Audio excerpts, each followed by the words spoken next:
Franchement, je pense qu'on est en train de sous-estimer cette Côte d'Ivoire. Je vais être honnête avec vous. Depuis le début de cette Coupe du Monde, tout le monde parle des grosses nations, le Brésil, la France, l'Argentine, l'Allemagne. Mais pendant ce temps, les éléphants avancent tranquillement. Aujourd'hui, ils battent Curaçao 2-0.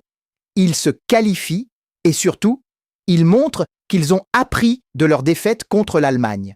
Parce que moi, ce qui m'intéresse, ce n'est pas le score, c'est ce que cette équipe dégage. Je l'ai trouvée beaucoup plus mature, beaucoup plus sereine. Et il y a un joueur qui m'a vraiment impressionné aujourd'hui. Franchement, je pense qu'il a envoyé un énorme message à son sélectionneur. On va en parler. Mais avant ça, les amis, si vous aimez ce genre de débrief, lâchez le petit pouce bleu, ça aide énormément la chaîne. Allez, on en parle. Bon, il y a un joueur dont il faut absolument parler, Nicolas Pepe. Franchement, ça faisait longtemps que je ne l'avais pas vu comme ça. Et je vais vous dire quelque chose, je suis vraiment content pour lui. Parce qu'on oublie vite dans le football, très vite. Il y a quelques années, tout le monde voyait Nicolas Pepe comme le futur grand leader de cette sélection ivoirienne. Puis il y a eu les blessures, les périodes compliquées en club, les critiques, beaucoup de critiques. Et certains pensaient même qu'il ne retrouverait jamais son meilleur niveau. Eh bien, aujourd'hui, il a répondu sur le terrain. 2 buts. Mais au-delà des buts, moi, c'est son attitude qui m'a plu. Je l'ai trouvé libéré. Il demandait le ballon. Il provoquait. Il faisait les efforts. À chaque prise de balle, tu sentais qu'il voulait faire mal à cette défense de Curaçao. Et franchement, c'est ce Nicolas Pepe-là que la Côte d'Ivoire attend depuis longtemps. Parce qu'on connaît son talent. Le vrai problème avec lui, ça n'a jamais été le football. Ça a toujours été la régularité.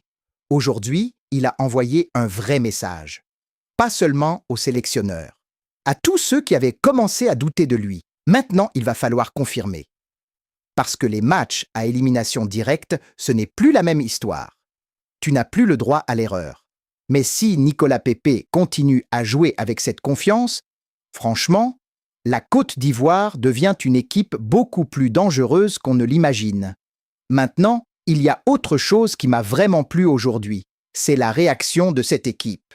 Parce que soyons honnêtes, perdre contre l'Allemagne, ça peut laisser des traces. Mentalement, tu peux douter. Tu peux commencer à te poser des questions. Eh bien, eux, pas du tout. J'ai vu une équipe qui est repartie de l'avant. Une équipe qui n'a jamais joué avec la peur.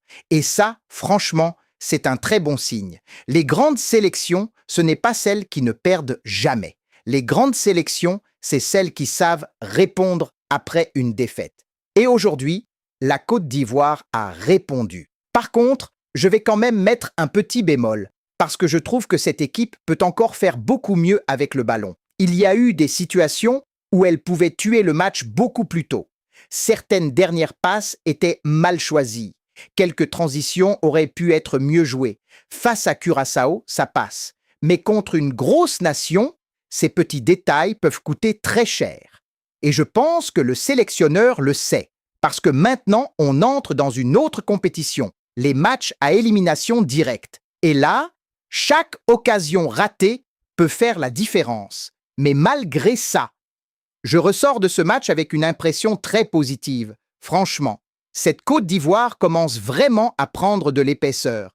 Et je suis persuadé que beaucoup d'équipes ne seront pas heureuses de tomber sur elle au prochain tour. Maintenant, je vais peut-être aller un peu vite.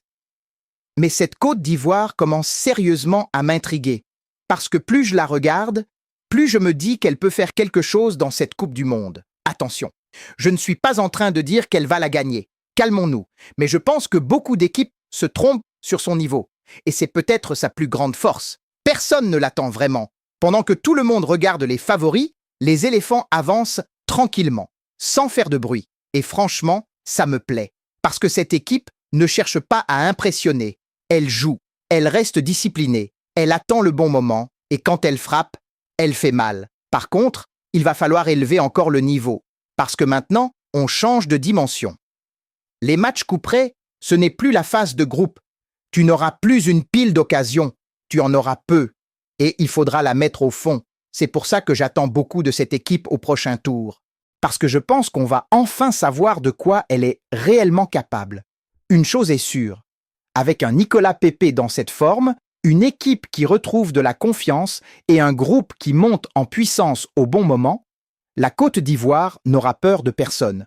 Et entre vous et moi, je ne serais pas surpris si les éléphants devenaient la grosse surprise de cette Coupe du Monde. Au final, la Côte d'Ivoire a fait le boulot.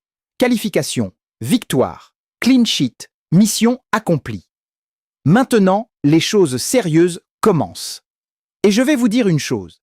Si les éléphants gardent cet état d'esprit, avec un Nicolas Pepe qui retrouve enfin son meilleur niveau, cette équipe peut faire très mal dans cette Coupe du Monde. Mais j'attends de les voir contre un adversaire d'un tout autre calibre. C'est là qu'on saura si cette Côte d'Ivoire est simplement une belle équipe ou une vraie prétendante. Dites-moi en commentaire, selon vous, jusqu'où peuvent aller les éléphants dans cette Coupe du Monde? Si vous avez aimé ce débrief, laissez un petit pouce bleu, abonnez-vous à la chaîne et on se retrouve très vite pour le prochain match. Prenez soin de vous les amis.